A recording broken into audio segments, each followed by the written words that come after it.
வாரும் பரிசுத்த ஆவியானவரே, நீர் எங்களை திரும்பியாக கொடுத்திருக்கிற இந்த நேரத்துக்காக நன்றியோடு துதிக்கிறப்பா சொல்லிருக்கிறோம். நம்முடைய வேதத்தில் ரகசியங்களை ஆராயும்படி நீர் எங்களை திரும்பி பாராட்டணுமாய் ஜெபிக்கிறோப்பா. இப்பொழுதும் அடியனை மறைத்து ஆவியானதனை இடைவிடவனுமாய் ஜெபிக்கிறோம். ஆக்கத்தவை நீர் பேசும், நாங்கள் கேட்க அவளோடு காத்திருக்கிறோம். நம்முடைய வசனமே சத்தியம் சுவாமி. ஆமென். கர்த்தருக்குள் பிரியமானவர்களே, நாம் தொடர் தியானத்துக்குள்ளாக நாம் கடந்து வந்து கொண்டிருக்கின்றோம். இலக்கை அடையும் ஆண்டு, இலக்கை நோக்கி நாம் பயணப்பட்டு கொண்டிருக்கின்றோம். ஆம், ஒவ்வொரு நாளும் ஒவ்வொரு மனிதர்களுடைய இலக்கு என்ன, அவர்கள் எப்படிப்பட்ட சுகத்தை பெற்றார்கள் என்று சொல்லி நாம் பார்த்து கொண்டு வருகின்றோம். என்றால் இந்த நாளிலும் சற்று நேர தியானத்துக்கென்று எடுத்துக்கொள்ளப்பட்ட வேத பகுதியை நாம் சற்று முன்பு வாசிக்க கேட்டோம். ஒருவேளை இது மத்தேயு 9ஆம் அதிகாரம் 1 முதல் 8 வசனங்களிலும், இதே செய்தி மார்க்கு 2ஆம் அதிகாரம் 1 முதல் 12 வசனங்களிலும், லூக்கா 5ஆம் அதிகாரம் 17 முதல் 26 வசனங்களிலும் இருக்கின்றது. அன்புக்குரியவர்களே, இந்த நிகழ்வை பார்க்கின்ற பொழுது இது ஒரு திமிர்வாதக்காரனுடைய சுகம் மட்டுமல்ல. அங்கு பார்க்கின்றோம், இலக்கை அவர்கள் நோக்கி செல்கின்றார்கள். அங்கு பார்க்கின்ற பொழுது சொல்லப்படுகின்ற காரியம் என்ன என்று பார்ப்போம் என்று சொன்னால், அங்கு படுக்கையிலே கிடந்த ஒரு திமிர்வாதக்காரனை அவரிடத்திலே கொண்டு வந்தார்கள். அப்படினால் யாரோ அவரை கொண்டு வந்திருக்கின்றார்கள். ஆனால் இதை மார்க்கு சொல்லுகின்ற பொழுது 4 பேர் என்று சொல்லுகின்றார்கள். இதை லூக்கா சொல்கின்ற பொழுது சில மனிதர்கள் என்று சொல்லுகின்றார்கள். அப்படினால் ஒரு இலக்கு என்ன, எப்படியாவது திமிர்வாதக்காரனை, அது ஒரு ஆளோ 4 ஆளோ சில மனிதர்களோ அல்ல, அங்கு சொல்லப்படுகின்ற காரியம் என்ன, இயேசுவிடத்திலே கொண்டு செல்ல வேண்டும். அல்லேலூயா. இன்றைக்கு ஆண்டவருடைய பிள்ளைகளும் கொடுக்கப்பட்டிருக்கின்ற மிகப்பெரிய பொறுப்பு, இலக்கை நோக்கி நாம் சுகப்படுவது மட்டுமல்ல, நம்முடைய குடும்பம் ஆசீர்வாதமாக இருப்பது மட்டுமல்ல, எப்படி அங்கு 4 பேர் திமிர்வாதக்காரனை இயேசுவிடத்திலே கொண்டு வந்தார்களோ, அதே போன்று சில மனிதர்கள் இயேசுவிடத்திலே கொண்டு வந்தார்களோ, அதே போன்று நீங்கள் நானும் இன்றைக்கு இயேசுவிடத்திலே மக்களை அழைத்து வர அழைக்கப்பட்டவர்களாக இருக்கிறோம். அதான் நமக்கு கொடுக்கப்பட்டிருக்கின்ற இலக்கு. இலக்கை அடைய வேண்டும் என்று சொன்னால், இந்த ஆண்டிலே தூய இம்மானுவேல் ஆலயத்திலே இருக்கின்ற மக்கள் ஆத்துமாக்கள் மட்டுமல்ல, இன்னும் அநேக ஆத்துமாக்களை அறுவடை செய்கின்றவர்களாய், ஆண்டவரிடத்திலே அழைத்து வருகின்றவர்களாய் இந்த நாளிலே நம்மை அழைத்திருக்கின்றார்.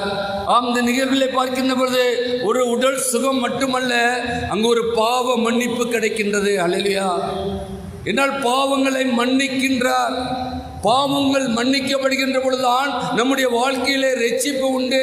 இந்த ரட்சிப்பு இருக்கின்ற பொழுதுதான் நம்முடைய வாழ்க்கையிலே சரீரத்திலும் சுகம் உண்டு, ஆத்மாவிலும்.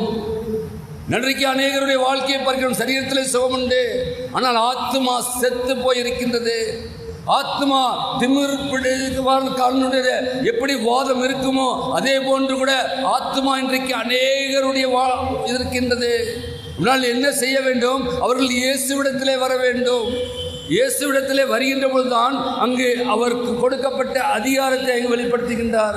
இங்கே இதை பார்க்கின்றோம் சொன்னால், இதே 3 காரியங்கள் இதிலே வெளிப்படுகின்றது. ஒன்று, விசுவாசம் கிரியையிலே வெளிப்படுகின்றது. அந்த 4 பேருடைய விசுவாசம் அங்கு கிரியையிலே வெளிப்படுகின்றது. இந்த திமிர்வாதக்காரனை கொண்டு வருகின்றார்கள். வருகின்ற பொழுது அநேக கூட்டம் இயேசுவிடத்திலே வர முடியவில்லை. நம்ம என்ன பண்ணுவோம், இந்த கூட்டத்துக்குள்ளே எதுக்கு போய்கிட்டு, நம்மளே போக முடியல, இவனை வேற தூக்கிட்டு போகணுமா, கொண்டு போயிடுவோம். ஆனால் அவர்கள் என்ன செய்கின்றார்கள், அவர் இருக்கின்ற மேல் வீட்டு அந்த கூரையை பிரித்தார் என்று சொல்லி மார்க்கு சொல்லுகின்றான். லூக்கா சொல்கின்ற பொழுது ஓடுகளை பிரித்து அவருக்கு நேராக இறக்கினார்கள். அவருக்கு நேராக இறக்கினார்கள். அவனால் அங்கு அவருடைய விசுவாசம் என்ன, எப்படி ஆகிலும் இவனை இயேசுவின் முன்னால் நிறுத்த வேண்டும். அன்றைக்கு ஒவ்வொரு கிறிஸ்தனுடைய இலக்காக இருக்க வேண்டும்.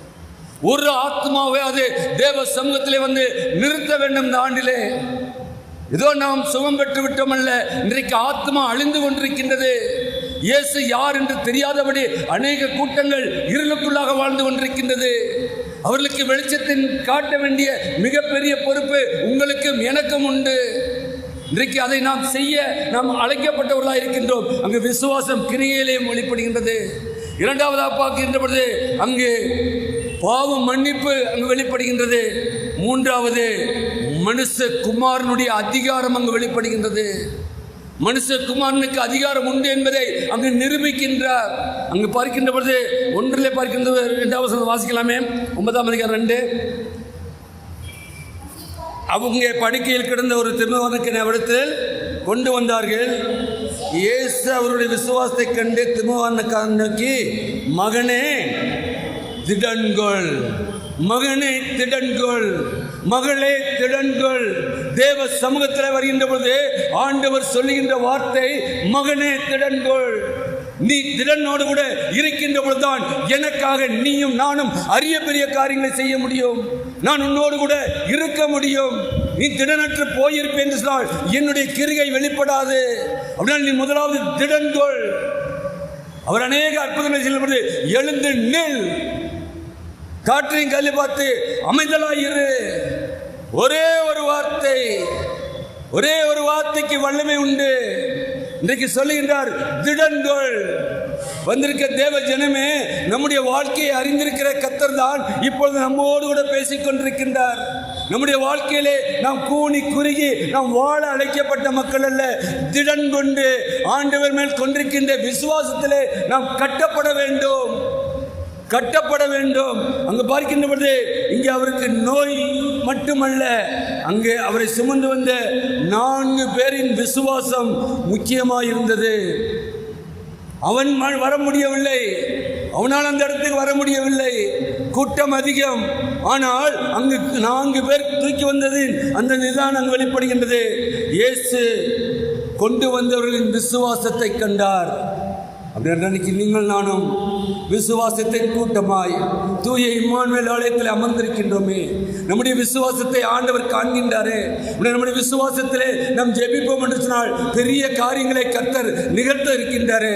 அன்றைக்கு அவருடைய விசுவாசத்தை கண்ட கர்த்தர் தான் அங்கு பார்க்கின்றோம். விசுவாசம் என்பது மனநிலை மட்டுமல்ல, அது கிரியையிலே வெளிப்பட வேண்டும். நான் விசுவாசமா இருக்கேன், ஆண்டவர் மேல விசுவாசமா இருக்கேன் சொல்றோம்ல. நிறைய பேர் பார்த்தா நான் எந்த நேரத்திலும் ஆண்டவர் மேல் கொண்டிருக்கிட்ட விசுவாசத்தை விட்டு வழி விடுவதில்லை சொல்றோம்.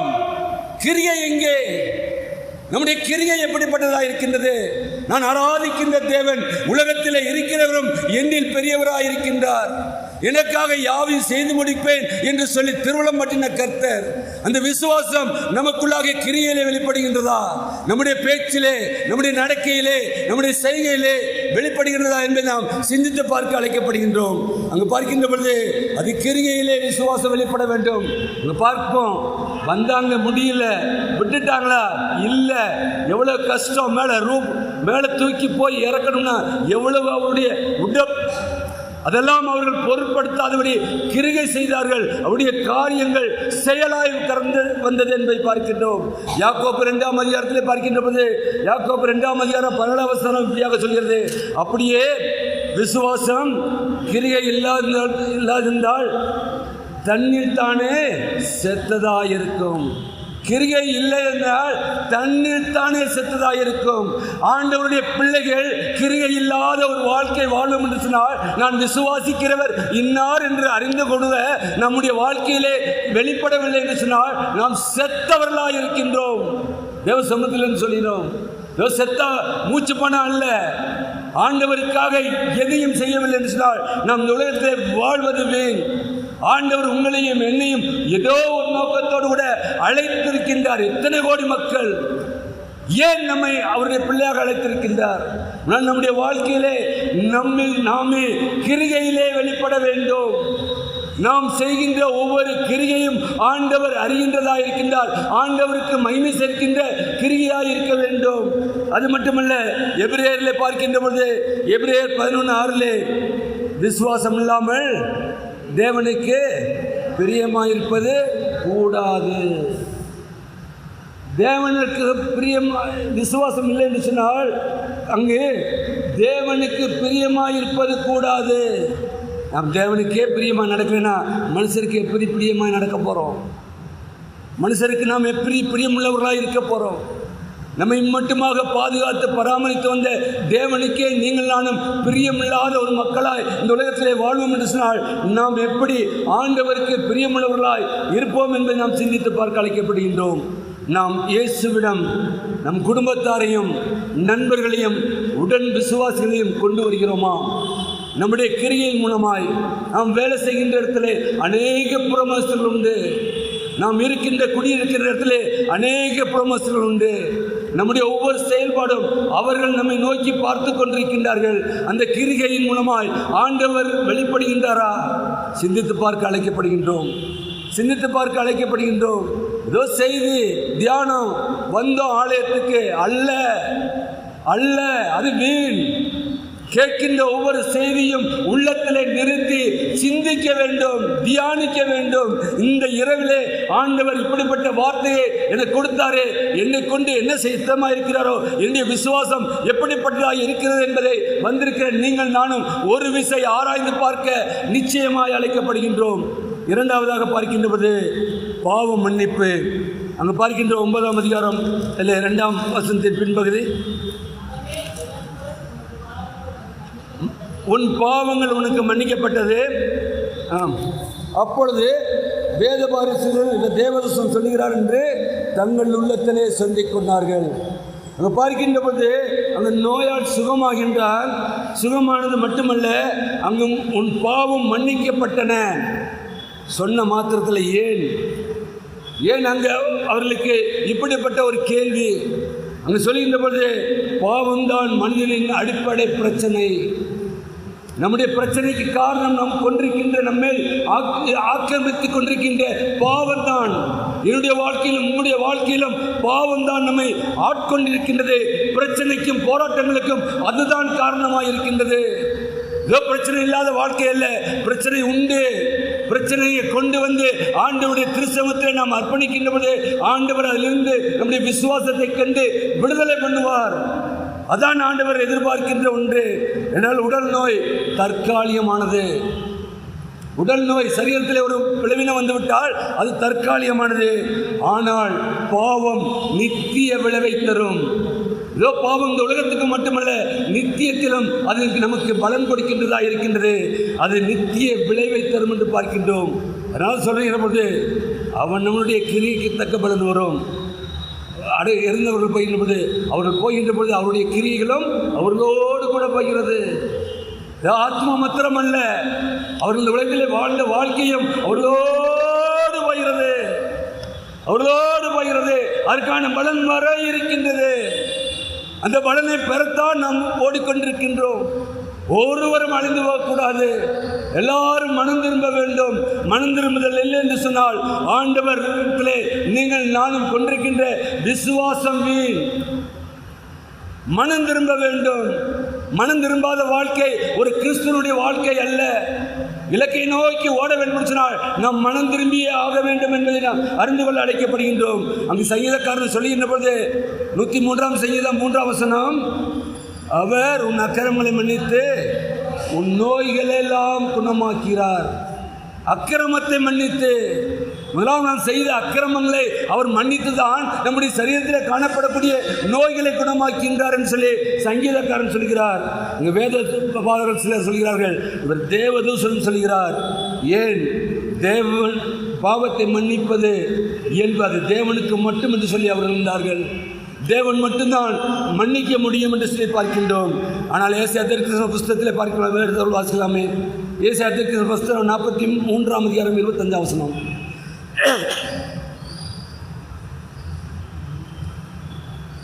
ஏசாயா தீர்க்கதரிசன புஸ்தகம் 43:25.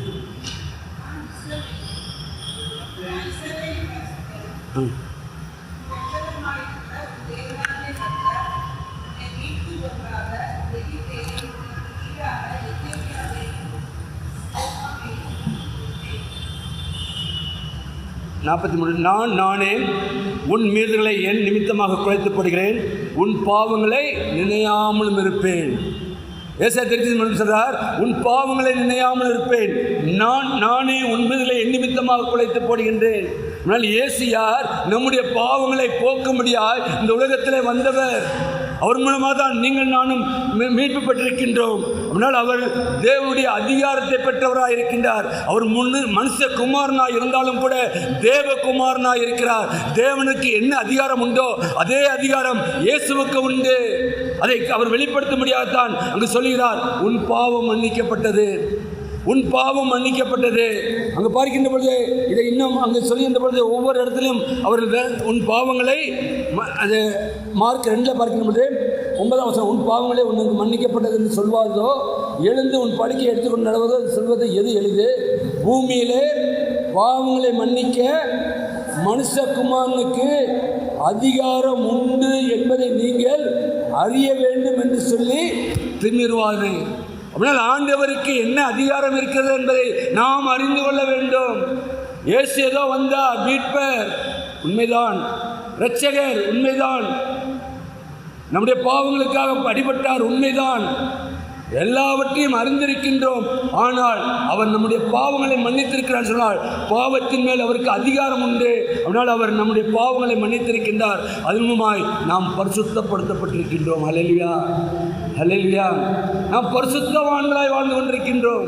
இந்த உலகத்தில் எத்தனையோ மக்கள் வாழலாம், ஆனால் நீங்கள் நானும் பரிசுத்தவான்கள், பரிசுத்த கூட்டம். நாம் ஆராதிக்கின்ற கர்த்தர் பரிசுத்தம் உள்ள தேவன். அவரை ஆராதிக்கின்ற பொழுது நீங்கள் நானும் பரிசுத்த கூட்டத்திலே அவரோடு கூட நித்திய காலமாக இருக்கக்கூடிய மக்களாக இந்த உலகத்திலே வாழ்ந்து கொண்டிருக்கின்றோம் என்னை நாம் அறிந்து கொள்ள வேண்டும். இதனால் பரிசுத்தம் இல்லாமல் ஒருவனும் ஒரு காலம் தேவனை தரிசிக்க முடியாது. நீங்கள் நானும் தேவனை தரிசிக்க வேண்டும் என்று சொன்னால் நம்முடைய பாவம் மன்னிக்கப்பட்டு நாம் பரிசுத்தராய் இருக்கின்ற பொழுதுதான் அதுதான் நமக்கு இலக்காய் இருக்க வேண்டும், இலக்காய் இருக்க வேண்டும். இலக்கை நோக்கி இந்த ஆண்டிலே போகின்ற சொன்னால் என் பாவம் எப்படி இருந்தாலும் ஆண்டவர் மன்னிப்பார், செக்க செவேர் இருந்தாலும் அதை வெண்மையாய் மாற்றுவார் என்று சொல்லி அந்த விசுவாசம் வேண்டும். பாவங்கள் மன்னிக்கப்படுகின்ற பொழுதுதான் நாம் ஆண்டவருக்காக எழும்பி பிரகாசிக்க முடியும். எனவே அந்த அதிகாரத்தை இயேசு வெளிப்படுத்துகிறார் என்று பார்க்கின்றோம். மூன்றாவதாக பார்க்கின்ற பொழுது மனிதகுமாரனுக்கு அதிகாரம், அந்த 4:5 பாவங்களை மன்னிக்கிற அதிகாரம் உண்டு. அதை பார்க்கின்ற பொழுது தானியேல் தீர்க்கதரிசன புத்தகத்திலே அது சொல்லப்படுகின்றது. அங்கு தீர்க்கதரிசனம் இங்கே நிறைவேறுகிறதா இருக்கிறது. தானியேல் 7ஆம் அதிகாரம் 13ஆம் வசனத்தில் இருக்கிறது, இந்த தரிசனங்களிலே நான் பார்த்து கொண்டிருக்கையில் இதோ மனுஷகுமாரனுடைய சாயலான ஒருவர் வானத்து மேகிலிருந்து வந்தார். யார்? மனுஷகுமாரன் சாயலிலே மேகத்திலிருந்து ஒருவர் வந்தார். ஆனால் ஆண்டவராய் இயேசு கிறிஸ்து வந்துதான் அவர்தான் இன்றைக்கு பாவங்களை மன்னிக்கின்றவராக இருக்கின்றார். அங்கு தீர்க்க தரிசனம் நிறைவேறுகின்றதாக இருக்கின்றது. லூக்கா 5ஆம் அதிகாரம் 24 பார்க்கின்ற போது பாவங்களை மன்னிக்க அதிகாரம் உண்டு என்பதை நீங்கள் அறியும்படி, நாம் அறியும்படி தான் இயேசு இப்படி சொன்னார் என்று பார்க்கின்றோம். அது மட்டுமல்ல, உன் படுக்கையை எடுத்துக்கொண்டு வேற யாரும் இல்லை, நீயே எடுத்துட்டு போ. ஆண்டவர் நமக்கு ஒரு ஆசீர்வாதத்தை கொடுப்பார் சொன்னால் அந்த ஆசீர்வாதம் நமக்கு உரியது. அதை நாம் எந்த சூழ்நிலையும் இழந்துவிடக்கூடாது. எனவே அந்த ஆசீர்வாதத்தின் பாத்திரங்களாய் நாம் இருக்க அழைக்கப்பட்டவர்களாக இருக்கின்றோம். உடல் சுகம் காணக்கூடியது, அதை காணக்கூடிய ஒரு சாட்சி. ஆனால் பாவம் மன்னிப்பு காணாத ஆன்மீக சாட்சி. அதை யாரும் பார்க்க முடியாது. நான் என்னுடைய பாவம் மன்னிக்கப்பட்டதுன்னு சொல்லி யாரும் பார்க்க முடியாது. ஆனால் அது எனக்குள்ளாக கிரியை செய்கின்றதாக இருக்கின்றது, அந்த கிரிகையிலே வெளிப்படுகின்றதாக இருக்கின்றது. எனவே காணாத ஆன்மீக சாட்சி தான் அங்கு பாவம் மன்னிப்பு. அதை பெற்றுக்கொள்ளத்தான் ஆண்டவர் உங்களையும் என்னையும் அவருடைய பிள்ளையாக அழைத்திருக்கிறார். என காணக்கூடிய அற்புதங்களைத்தான் இன்றைக்கு நீங்கள் நானும் தேடி அலைந்து கொண்டிருக்கின்றோம். ஒரு அற்புதம் நடக்காதா? ஒரு அதிசயம் நடக்காதா? எனக்கு காரியம் நடக்காதா? அதல்ல, நம்முடைய பாவங்கள் மன்னிக்கப்படுகின்ற பொழுது நம்முடைய ஆத்மா நிச்சயமாக சாட்சி பகர்கின்றதாக இருக்கும். ஆண்டவர் நம்முடைய தேவைகளை சந்திக்கின்றவராக இருக்கின்றார். எனவே நீங்கள் நானும் காணக்கூடிய அற்புதங்களை காண அது உண்மையாய் அங்கு வெளிப்படுத்துகின்றதாக இருக்கின்றது. கடைசியாக அங்கு தேவனை மேம்படுத்தினார்கள். முதலாவது சொன்னேன், விசுவாசம் கிரியையிலே வெளிப்பட்டது. மூன்றாவது பாவம் மன்னிப்பு பெற்றது. நான்காவது மனிதகுமாரனுக்கு அதிகாரம் இருந்தது. கடைசியாக அங்கு தேவனை மகிமைப்படுத்தினார்கள். 9ஆம் அதிகாரம் 7-8 வாசிக்கலாமே. 9ஆம் அதிகாரம் 7-8. உடனே அவன் எழுந்து தன் வீட்டுக்கு போனான். ஜனங்கள் அதை கண்டு ஆச்சரியப்பட்டு, மனுஷருக்கு இப்படிப்பட்ட அதிகாரத்தை கொடுத்தவராகிய தேவனை மகிமைப்படுத்தினார். ஹல்லேலூயா, ஹல்லேலூயா. ஆண்டவர் மகிமைப்படுகின்ற எப்பொழுது அதிகாரத்தை கொடுக்கின்ற கர்த்தராய் இருக்கின்றார். அங்கு கொடுத்த பொழுது அதை அவர் இயேசு அவர் செயலாற்றின பொழுது அதன் மூலமாக கண்ட மக்கள் தேவனை மகிமைப்படுத்தினார்கள். இன்னைக்கு மகிமையை நம்ம யாருக்கு கொடுத்து கொண்டிருக்கின்றோம்? இன்னைக்கு நாம் மகிமையை யாருக்கு செலுத்திக் கொண்டிருக்கின்றோம்? இது மட்டுமல்ல, இங்கு சொல்லுகின்ற பொழுது மத்தேயுவிலே அங்கு இருந்த மக்கள் ஜனங்கள் கண்டு ஆச்சரியப்பட்டு மகிமைப்படுத்தினார்கள். அதே மார்க்கிலே சொல்கின்ற பொழுது அங்கே நாம் ஒரு காலம் எப்படிப்பட்டதை கண்டதில்லை என்று சொல்லி தேவனை மகிமைப்படுத்தினார்கள். அதே லூக்காவில் சொல்கின்ற பொழுது அவன் ஒருவன் மட்டும் அங்கு என்ன செய்கிறான்? 25 வசனம், லூக்கா 5:25, உடனே அவன் அவர்களுக்கு முன்பாக எழுந்து தன் படுக்கை எடுத்துக்கொண்டு தேவனை மகிமைப்படுத்தி தன் வீட்டுக்கு போனான். அன்புக்குரிய தேவ ஜனமே, நாம் வீட்டுக்கு போகிறோம், தேவனை மகிமைப்படுத்தி செல்கின்றோமா? ஆண்டவருடைய திருச்சமூகத்தில் வருகின்றோமே, ஆண்டவர் நமக்கு கிருபையாய் எவ்வளவு தாளந்துகளை கொடுத்திருக்கின்றார், எவ்வளவு ஆசீர்வாதங்களை கொடுத்திருக்கின்றார், எவ்வளவு அற்புதங்களை நம்ம வாழ்க்கையிலே செய்திருக்கின்றார். நாம் தேவனை மேம்படுத்தி கொண்டிருக்கின்றோமா? அதனால தான் அப்போஸ்தலனாகிய பவுல் சொல்கின்ற போது 1 கொரிந்தியர் 10:31, எதை செய்தாலும் தேவனுக்கு மகிமையாக செய்யுங்கள். தேவனுக்கு மகிமையாக செய்ய வேண்டும். எனக்கல்ல, உங்களுக்கல்ல, மற்றவர்களுக்கல்ல. நாம் எதை செய்தாலும் அதன் மூலமாய் தேவன் மகிமைப்படுகின்றார். தேவனுக்கு மகிமை சேர்க்கின்றது தான் நம்முடையது. நம் அற்புதத்தின் முடிவு தேவனுக்கு மகிமை. நாம் அற்புதத்தையும் ஆசீர்வாதத்தையும் பெற்றுக்கொள்கிறோம் சொன்னால் அதன் மூலமாய் தேவனுக்கு மகிமை செலுத்த வேண்டும். அப்படின்றால் ரோமரில் பார்க்கின்ற போது ரோமர் 6:23, பாவத்தின் சம்பளம் மரணம், தேவனுடைய கிருபை வரமோ நம்முடைய இயேசு கிறிஸ்துவினாலே உண்டான நித்திய ஜீவன், உண்டான நித்திய ஜீவனாக இருக்கின்றது. அப்படின்னா நீங்கள் நானும் நித்திய ஜீவனை படிக்கும்படியாய் ஓடிக்கொண்டிருக்கின்றோமா? நித்திய ஜீவனுக்கு அடுத்த காரியங்களிலே நீங்கள் நானும் ஈடுபட்டு கொண்டிருக்கின்றோமா? அல்லது இந்த உலக ஜீவனத்திலே வாழ்ந்து இந்த உலகத்திலே ஜீவனை விட்டு இந்த உலகத்தோடு கூட இருக்கின்ற வாழ்க்கை வாழ்கின்றோமா? நித்திய ஜீவனை பெறும்படியாய்த்தான் ஆண்டவர் நம்மை அழைத்திருக்கின்றார். அதுதான் தேவனுக்கு மகிமை செலுத்துகின்ற ஒரு வாழ்க்கையாக இருக்கின்றது. யோவான் 10:10 பார்க்கின்றது, நானோ அவனு அவைகளுக்கு ஜீவன் உண்டாயிருக்கவும் அது பரிபூர்ணப்படவும் வந்தேன். ஜீவன் உண்டாயிருக்கவும் பரிபூர்ணப்படவும் வந்து. ஆண்டவர் ஏதோ அல்ல, பரிபூர்ணமான ஆசீர்வாதம், முழுமையான ஆசீர்வாதம், முழுமையான அற்புதம். அப்படின்னா ஆண்டவரை மகிமைப்படுத்துகின்ற பொழுது நம்முடைய உள்ளத்தின் ஆழத்திலிருந்து எந்த சூழ்நிலையிலும் ஆண்டவரை துதித்து கொண்டே இருக்க வேண்டும். பவுலும் சீலாவும் சிறைச்சாலையிலே இருந்தபோது அவர்கள் எவ்வளவாய் கட்டப்பட்டிருந்தார்கள், இருட்டறையிலே இருந்தார்கள். ஆனால் நடுராத்திரியே என்ன செய்தார்கள்? தேவனை துதித்து மகிமைப்படுத்தினார்கள். கட்டுகள் உடைந்தது, சிறைச்சாலை கதவுகள் திறந்தது. நம்முடைய வாழ்க்கையிலும் அநேக கட்டுகள் உண்டு. அந்த கட்டுகள் அவிழ்க்கப்பட வேண்டும் என்றால் நாம் தேவனை மகிமைப்படுத்தி ஆக வேண்டும். தேவனை மகிமைப்படுத்துகிறவர்களால் அந்த திமிர்வாதக்காரன் எழுந்து ஓடினான். தூக்கிட்டு வந்தாங்க. ஆனால் என்ன நடந்தது? எழுந்து படுக்கையை எடுத்துக்கொண்டு, ஆனால் படுக்கையோடு வந்தவன் படுக்கையை எடுத்துக்கொண்டு நடந்தான். அல்லேலூயா! இதான் நம்முடைய வாழ்க்கையாக இருக்க வேண்டும். சோர்ந்து அல்ல. சோர்வு என்பது கிறிஸ்தவர்களுக்கு அல்ல. கர்த்தர் கொடுக்கின்ற ஜீவகாலம் முழுவதும் அவருக்காக ஓடியே ஆக வேண்டும். ஓடுவோம். ஓடி ஆண்டவருக்காக நாம் வைத்திருக்கிற இலக்கை நோக்கி நாம் ஓடியாக வேண்டும். இலக்கு என்ன? ஆத்மா ஆதாயம். அந்த திமிர்வாதக்காரனை எப்படி 4 பேர் சுமந்து வந்தார்களோ அதே போன்று நீங்கள் நானும் ஒரு மன ஆவியோடு கூட முழங்கால் படியிட்டு ஜெபித்து ஆத்மாக்களை அறுவடை செய்ய வேண்டும். உபவாச ஜெபம் என்பது ஆத்மா அறுவடையாக இருக்க வேண்டும். ஆத்மா இன்றைக்கு அழிந்து கொண்டிருக்கின்றது. எங்கு பார்த்தாலும் ஆத்மா அழிகின்ற பொழுது நாம் ஜெபிப்பது என்பது அதற்காக ஜெபிக்க அழைக்கப்படுகின்றோம்.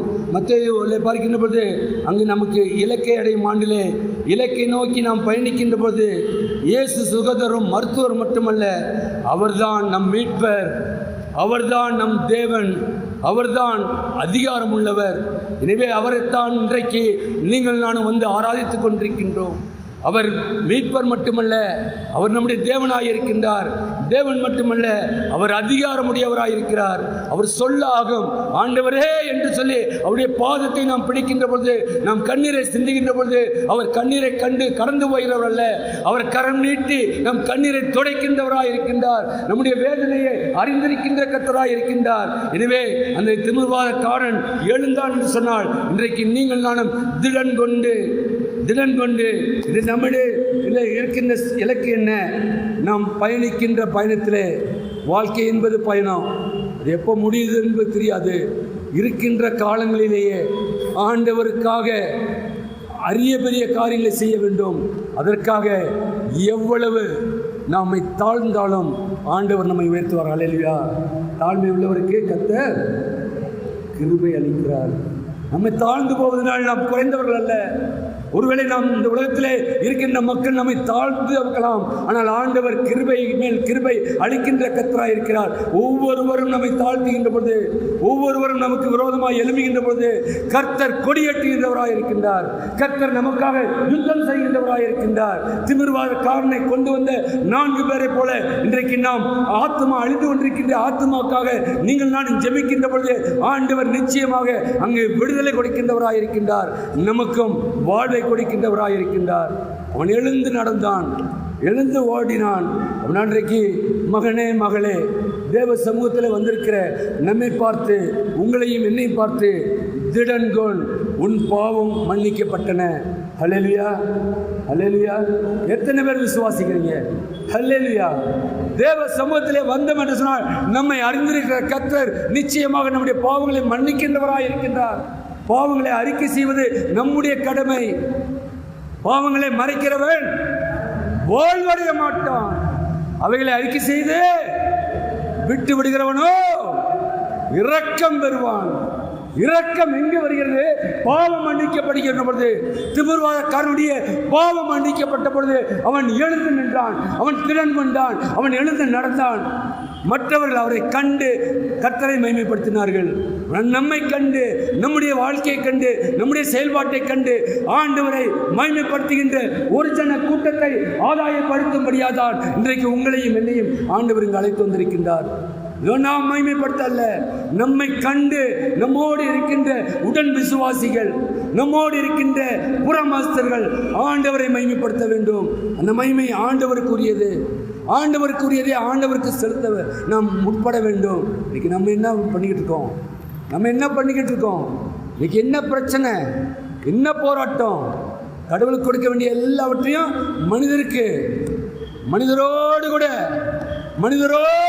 வாழ்வோம் என்று சொன்னால் மனிதரோடு, அவ்வளோதான், மனிதரோடு தான், தேவனோடு அல்ல. இந்த மண்ணுக்குரியவர்களாய் மண்ணோடு மண்ணாய் போய்விடுவோம். ஆனால் தேவனோடு இருப்போம் என்றால் தேவனுக்குரியவர்களாய், தேவனோடு நித்திய காலமாய் இருக்கின்றவர்களாய் இருக்கின்றோம். நம்முடைய விசுவாசம் எப்படிப்பட்டதாக இருக்கின்றது? நாம் விசுவாசத்தோடு அவரிடம் வருவோமா? ஆண்டவரே, ஆண்டவரே, என்னால் முடியாதப்பா, என்னுடைய பாவ குற்றங்களை நீர் அறிந்திருக்கிறப்பா, என்னுடைய பேச்சையும் நடக்கையும் என்னுடைய செயல்பாட்டையும் அறிந்திருக்கிறப்பா. ஒரு விசை ஆண்டவரே, உன்னைய கல்வாரி சிலுவை நான் நோக்கி பார்க்கிறேனப்பா. நீர் கர்த்தாவே வரக்கூடிய நாட்களிலே அவருடைய பாடு மரணங்கள் குறித்து வரக்கூடிய வெள்ளிக்கிழமையிலிருந்து நாம் தியானிக்க இருக்கின்றோமே. நாம் அதற்கு ஆயத்தப்பட வேண்டும். இன்றைக்கு ஆயத்த நாள் ஆயத்தப்படுவோமா? இந்த தப காலங்களுக்காக நாம் ஆயத்தப்படுவோமா? தப காலம் என்பது ஏதோ அல்ல, நம்மை மீட்கும்படியாய் கர்த்தர் இந்த உலகத்திலே வந்தவர் நமக்காக பாடுபட்டார். அதை தியானிக்க இருக்கின்றோம்.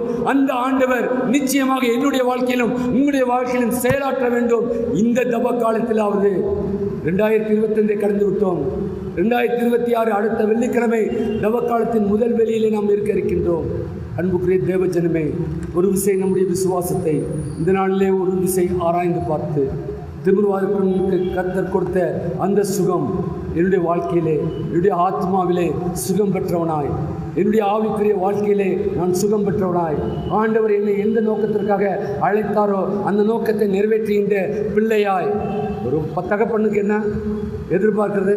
தான் பிள்ளை தான் சொல்கிறத கேட்கணும், அவ்வளோதான், வேற ஒன்றும் கிடையாது.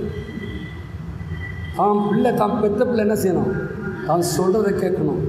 அதானே ஒரு தகப்பனுடைய அப்படின்னா பரம தகப்பன் நம்மை படைத்து பராமரித்து இன்றைக்கு நீங்கள் நானும் சுவாசத்தோடு ஜீவனோடு இருக்கின்றோம் சொன்னால் அவருடைய ஆசை என்ன? என்னுடைய பிள்ளை பாவத்திலிருந்து விடுபட பண்ணணும், பாவத்திலிருந்து விடுபட பண்ணணும், எதிர்ந்து திடன் கொண்டு நிற்கணும், நின்று எனக்காக அரிய பெரிய காரியங்களை செய்யணும் என்று சொல்லி அங்கே பார்க்கின்றோம். திமிர்வார் காடு எழுந்து போன பொழுது அங்கிருந்த மக்கள் எல்லாம் தேவனை மகிமைப்படுத்தினார்களே. அப்படிப்பட்ட ஒரு மகிமையான ஒரு திருச்சபையாய் நம்முடைய திருச்சபை வரக்கூடிய நாட்களில் இருக்க உங்களுக்கு எனக்கும் பரிசுத்தாவியாகவே கிருபையும் ஒத்தாசையும் செய்வாராக. ஆமென். மகா கிருபையும் இரக்கமுள்ள கர்த்தாவே, இலக்கை நோக்கி எங்களை அழைத்திருக்கிறீரப்பா. ஆம் கர்த்தாவே, இலக்கை நோக்கி பயணிக்கின்ற நாங்கள் எங்களுடைய வாழ்க்கையில் நாங்கள் திடன் கொண்டவர்களாய் எங்களுடைய பாவங்கள் மன்னிக்கப்பட்டது என்ற அந்த திருவார காரணத்துக்கு நீ சொன்ன அதே ஆண்டவர் இப்பொழுதும் எங்கள் மத்தியிலே அசைவாடி கொண்டிருக்கிறப்பா. அந்த இதை நாங்கள் உணர்ந்தவர்களாய் நீர் எங்களுடைய பாவ குற்றங்களை மன்னித்திருக்கிறீர். எங்களுக்கு வேண்டிய ஆத்மீக ஆகாரத்தை இந்த நாளில் என்னுடைய வார்த்தையின் மூலமாய் கொடுத்திருக்கிறப்பா. கேட்ட ஒவ்வொரு வார்த்தையும் ஜீவுள்ள வார்த்தை அப்பா. இது வெறுமனே திரும்பாதன்னு சொல்லி வேத வசனம் சொல்லுகிறது. அது தான் விரும்பினதை செய்யும் என்று சொல்லி பார்க்கின்றோம். நாளில் கேட்ட ஒவ்வொரு வார்த்தையின்படி கர்த்தாவே, நாங்கள் எதை செய்தாலும் தேவனுக்கு மகிமை சேர்க்கின்றவளாய், தேவனுக்கு மகிமை சேர்க்கின்றவளாய் நாங்கள் செய்ய வந்திருக்கிற எங்கள் ஒவ்வொருவரையும் உங்களுடைய திருப்பாத்திலே அர்ப்பணிக்கின்றோம். ஆம் கர்த்தாவே, எங்களுடைய இலக்கு என்ன? நாங்கள் மட்டுமல்ல, இன்னும் கர்த்தாவே உம்மை அறியாத மக்களை உம்மண்டை கூட்டி சேர்க்கின்ற இலக்கை எங்களுக்கு இந்த நாளில் கொடுத்திருக்கிறப்பா. அதன் மூலமாக நீங்கள் மகிமைப்படப்படுகிறீர். அதை நாங்கள் உணர்ந்தவர்களாய் கர்த்தாவே நாங்கள் கடந்து செல்ல எங்களுக்கு கிருபையாய் நீர் பிரேசில் ஜெபிக்கிறோம். ஜீவன நல்ல பிதாவே. ஆமென். ஆமென்.